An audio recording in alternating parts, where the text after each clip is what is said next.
Season 2 in MLB the Show 24 is almost here, and in today's video, we're going to do a recap of Season 1 with my No Money Spent team, what I'm preparing for, and what I think you guys should focus on leading up to June 7th, when we get probably one of the most important content drops we're going to see in MLB the Show over the last few years. Let's get into it. So first things first, I want to update everyone. It was one of my goals to get the live series completed before Season 2 dropped. It was just something I wanted to set in terms of a goal of mine, and I was able to do so. I had a few big polls like Aaron Judge, as well as Ronald Acuna, but outside of that, I had to go buy Mike Trout, as well as everyone from the Dodgers, and I didn't spend a second working the market. And when all was said and done, I'm extremely happy with how my team turned out by the end of Season 1. I've been rocking the Carlos Santana switch hitter build, but got a little bored of that recently, so this is really the lineup that I had grinded for to end up with. And as you can see, I was able to get Babe Ruth, as well as Jorge Posada, Larry Walker, and Jimmy Rollins. Pitching staff, again, this was all acquired by just playing the game, ended up upgrading the Satchel Paige, more on that in just a little bit. And the relievers as well, they gave you enough free content to earn that it was very easy to just play the game regularly and end up with a jacked up squad without spending any money. I was able to take advantage of the double XP weekends, and that was really what propelled me near the late stages of the XP path to get all of the bosses. And again, something that they are going to fix when Season 2 drops is you are going to be able to earn the XP bosses much earlier.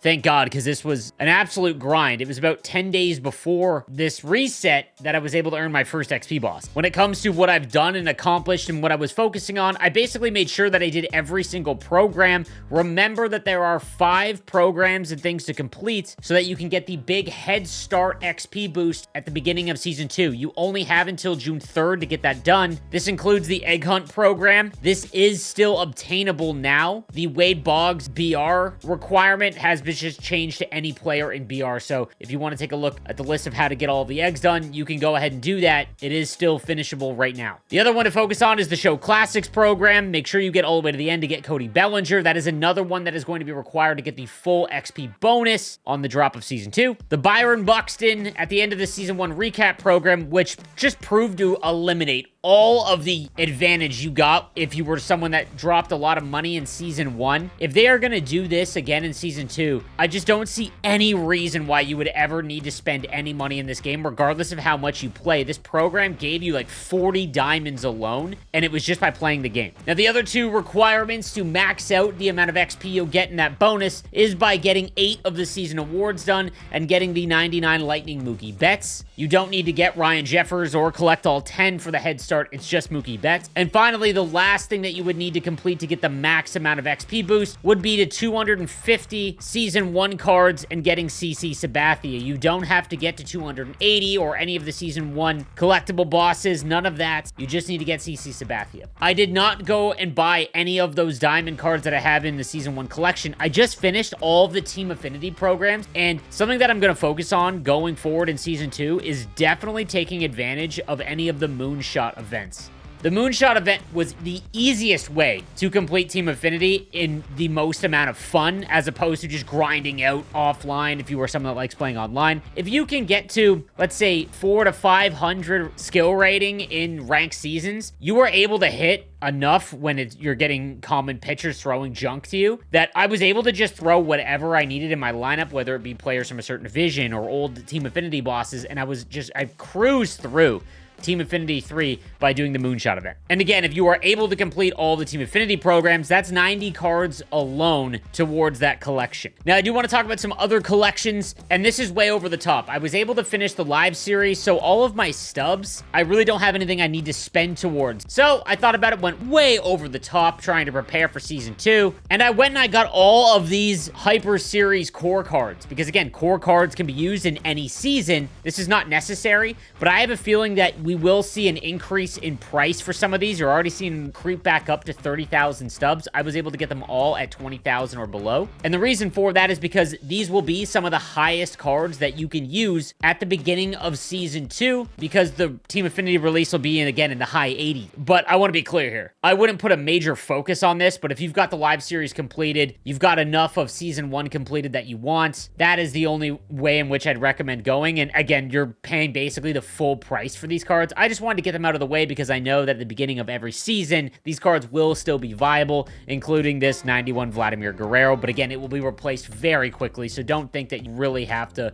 put a focus on this. It was just something that I was paying attention for. Now, currently, I've got 112,000 stubs, and I got really bailed out with some of the Vault packs and other cards that came out there, including 2 Ketel Marte pulls, which allowed me to select and lock one in, and the other one I sold for 100,000 stubs. Now, because of the switch hitter build nonsense, and them releasing a great captain card in that 95 Carlos Santana, switch hitters are going to hold their value, I think, a little bit more than other players. So cards like Ketel Marte, as well as this Adley Rushman, is probably the only other card I'm kind of thinking about buying that is Season 1, because once we get wild card spots, you could pretty much just throw in Carlos Santana as one of your 4 wild card spots, and then go with something like Adley and Ketel Marte, and then some other lower diamond cards that will be switch hitters that will be impacted by that captain build. I'm curious, though, if they don't update Carlos Santana's captain bonus to only include Season 1 players being boosted. I don't think they'll go that route, but it was clearly a way over-the-top captain bonus that just kind of dominated anyone that was trying to play the game competitively. It's all you really saw. So I was able to finish the ranked program. I finished Season 1 at 41-19. Again, I'm not a World Series player. I was able to get to just under 800 by casually playing ranked seasons. Pretty happy with that. Battle Royale is something that I'm not a huge proponent for unless you are a World Series player, because you can just make endless amounts of stubs. I think for anyone that struggles to hit 700, Battle Royale is probably just going to cost you stubs. It's really not going to be a net positive. However, it is where I'm going to put my last week of focus, because in here, you can get about 15 diamonds from the BR program, and it's really the last place that I can get free diamonds from for that collection. Not a big focus, but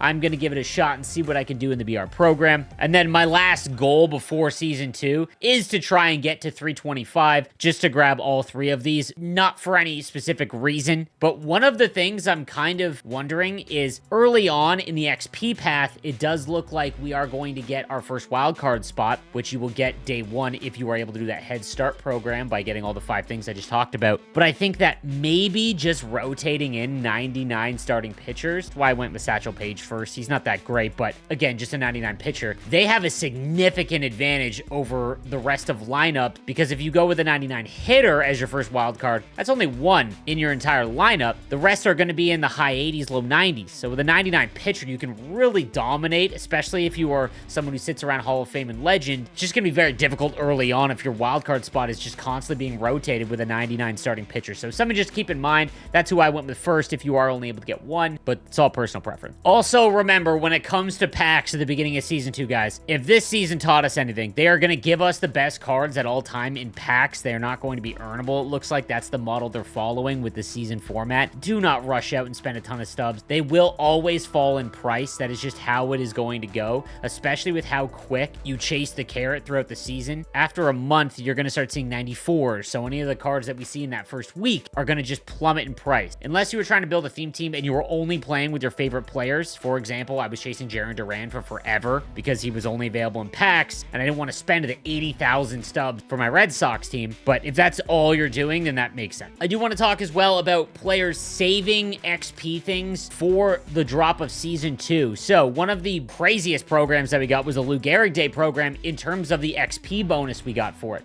As you can see, you're earning like 80,000 XP towards the XP path. I saw a lot of people talk about how they're saving this program for the drop of Season 2 so that you get the massive XP boost for Season 2. They already came out and claimed that it's going to be drastically reduced if you do this, so don't really feel the need to have to save this program. You can go ahead and get all of the rewards, including this 90 core card Lou Gehrig. I don't blame anyone for holding on to it to see, but you're not going to get a gigantic boost of XP for Season 2. And finally, again, I want to mention this as many times for newer players. Please go through all of your jerseys, including the minor leagues. This is where you're going to make a ton of stubs. If you see any duplicates, all right, you need to go out of this collection screen and go to My Inventory. Head on over to My Unlockables, and what you want to do is just go to the Uniforms tab, go through all of these. Any duplicates, you can sell them on the marketplace for a little bit of extra stubs, but if you just want to save time and you're a casual player, you don't have a ton of time to go through all this, I guarantee you there are viewers that are watching this right now, and you are sitting on 5 to 10 10,000 stubs in duplicate silver jerseys from the minor leagues. You can't do it in the collection screen, but you can quick sell in here. It just gives you a massive bonus towards completing and getting some stubs, whether it's to finish off a collection or something for this season, or it's to have more stubs going into next season. You can do this with all of the unlockables as well, so make sure that you're paying attention and going through there just to make sure that you're not missing out on an extra stub.